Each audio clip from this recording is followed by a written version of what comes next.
सर्वप्रथम प्रश्न हमारे मन में उत्पन्न होता है कि कारक की निष्पत्ति कैसे हुई है। जो कारक है वो क्री धातु से णवुल प्रत्यय करने के बाद उत्पन्न होता है। अब कारक की परिभाषा, क्रियाजनकत्वम क्रियान्वित्वम व कारकम, जो क्रिया को उत्पन्न करे और जो क्रिया को अन्वित करे, अर्थात क्रिया को उत्पन्न करने वाला और जिसके साथ क्रिया का साक्षात अर्थात सीधा संबंध हो उसे कारक कहते हैं। उदाहरण देखें, कृष्णः पठति, कृष्णः पठति, कृष्णः पठति, यहाँ पर क्रिया पठती है और इसका सीधा संबंध किसके साथ है? कृष्ण के साथ है। पढ़ कौन रहा है? कृष्ण। अतः कृष्ण क्या है? कारक है। अब कारक कितने होते हैं? संस्कृत में अगर बात करें तो जो कारकों की संख्या है वो 6 है। संस्कृत में 6 कारक क्यों होते हैं? हम संबंध को कारक क्यों नहीं मानते? क्योंकि संबंध कारक का क्रिया के साथ सीधा संबंध नहीं होता, इसलिए संस्कृत में इसको कारक नहीं माना जाता। अब प्रश्न है सबसे पहले कि कर्ता कारक किसे कहते हैं? स्वतंत्र है कर्ता, स्वतंत्र है कर्ता, जो क्रिया करने में स्वतंत्र हो, जो क्रिया करने में स्वतंत्र हो अर्थात जो क्रिया को करे उसे कर्ता कारक कहते हैं। फिर से देखें, स्वतंत्र है कर्ता, जो क्रिया करने में स्वतंत्र हो अर्थात जो क्रिया को करे उसे कर्ता कारक कहते हैं। कर्ता कारक में प्रथमा विभक्ति का प्रयोग होता है। आप जब शब्द रूप याद करते हैं तो आप वहाँ पर जो प्रथमा विभक्ति है, जैसे राम को आप याद करेंगे तो वहाँ कहते होंगे रामः, रामौ, रामः। तो जो प्रथमा विभक्ति है इसका यही प्रयोग होता है कि ये कर्ता के रूप में प्रयुक्त होती है। अगर कवि की करते हैं तो कवि, कवि, कवयः है। ऐसी प्रकार आप साधु, साधु, साधवः है। तो प्रथमा विभक्ति हमेशा कर्ता कारक के रूप में प्रयुक्त होती है। अब यहाँ ध्यान देने योग्य बात है, प्यारे बच्चों, आपने धातुओं के विषय में सुना होगा। धातुएं होती हैं क्रियाएं, और आपने लट लकार के विषय में सुना होगा। लट लकार का प्रयोग वर्तमान में किया जाता है और प्रत्येक लकार में 3 पुरुष होते हैं, प्रथम पुरुष, मध्यम पुरुष और उत्तम पुरुष। अब यहाँ ध्यान देने योग्य बात है, प्रत्येक पुरुष में 3 वचन होते हैं, एक वचन, द्विवचन और बहुवचन। तो प्रथम पुरुष, मध्यम पुरुष और उत्तम पुरुष, इनका प्रयोजन क्या है? प्यारे बच्चों, ये बात समझ में आ गई तो ये समझो कि आपको हिंदी से संस्कृत अनुवाद करना आ जाएगा। प्रथम पुरुष आप पढ़ते हैं पठती, पठता, पठन्ति।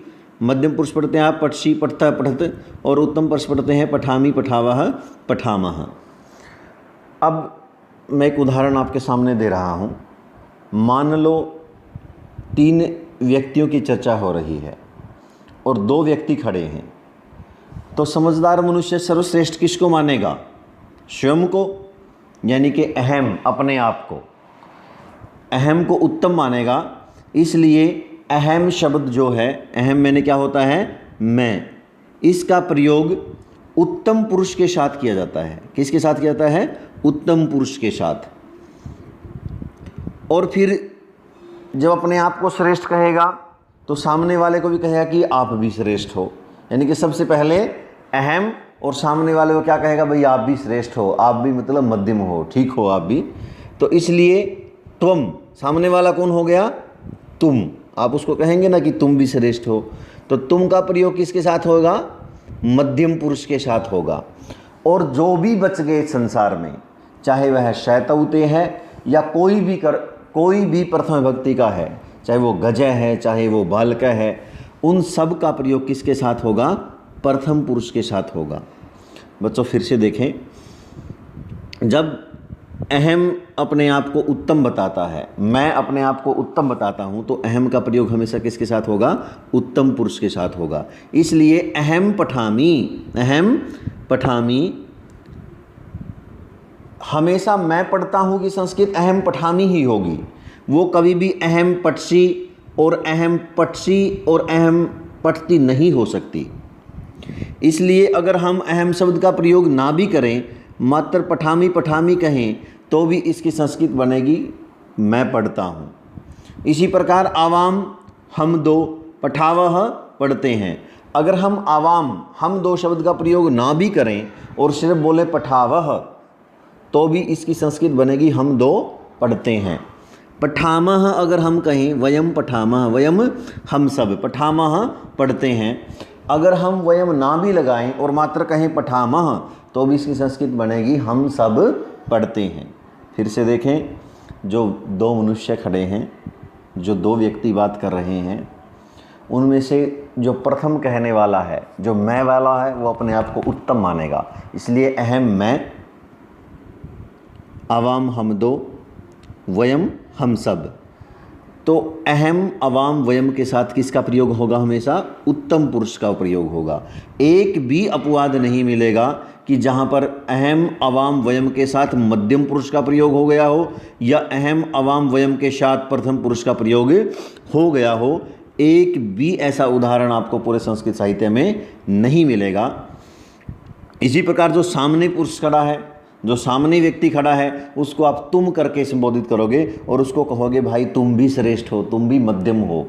मतलब उत्तम तो मैं ही हूँ, लेकिन आप भी मध्यम हो। इसलिए तुम, तू, युवाम तुम दो और यूयम तुम सब, इसके साथ हमेशा किसका प्रयोग होगा? मध्यम पुरुष का। त्वम तू पठसी पढ़ता है, युवाम तुम दो, युवाम तुम दो और पढ़तः पढ़ते हो, और यूयम तुम सब पढ़तः, यूयम पठत तुम सब पढ़ते हो। अब अहम अवाम वयम, अहम अवाम वयम उत्तम पुरुष, त्वम युवाम यूयम मध्यम पुरुष। इसको छोड़ करके जितने भी सर्वनाम बचते हैं, चाहे वह सैतौते हैं, चाहे वह शातेता है, चाहे वह गजय है, बालकय है, तो उन सब के साथ किसका प्रयोग होगा? प्रथम पुरुष का। मान लो मोहन पढ़ता है, तो मोहनः पठसी या मोहनः पठामी कदापि नहीं हो सकता, मोहनः पठति। मान लो हाथी जाता है, तो गजः गच्छति। तो प्यारे बच्चों, इस वीडियो का उद्देश्य था, आप जब शब्द रूपों को याद करते हैं, धातु रूपों को याद करते हैं, तो आपको ये शंका होती होगी कि हम इनको याद करके क्या करेंगे, क्योंकि एक अनुवाद का भाग है, अनुवाद का पार्ट है। आपने देख लिया कि प्रथम विभक्ति का प्रयोग हमेशा कर्ता कारक में किया जाता है। और जैसे रामः रामौ रामः, रामः पठति, रामौ पठतः, रामाः पठन्ति। इसी प्रकार अगर राम की जगह कोई दूसरा एकारांत शब्द हो, मान लो बालक हो, बालक लिखता है, बालकः लिखति, बालकौ लिखतः, बालकाः लिखन्ति। इसी प्रकार कोई और शब्द यहाँ पर हो, मान लो यहाँ पर है अश्व, अश्वः धावति, अश्वौ धावतः, अश्वाः धावन्ति। मुझे उम्मीद है कि कुछ न कुछ ज़रूर समझ में आया होगा और कोशिश करूँगा आगे इससे भी बेहतर जो वीडियो है वो आपको दे सकूँ।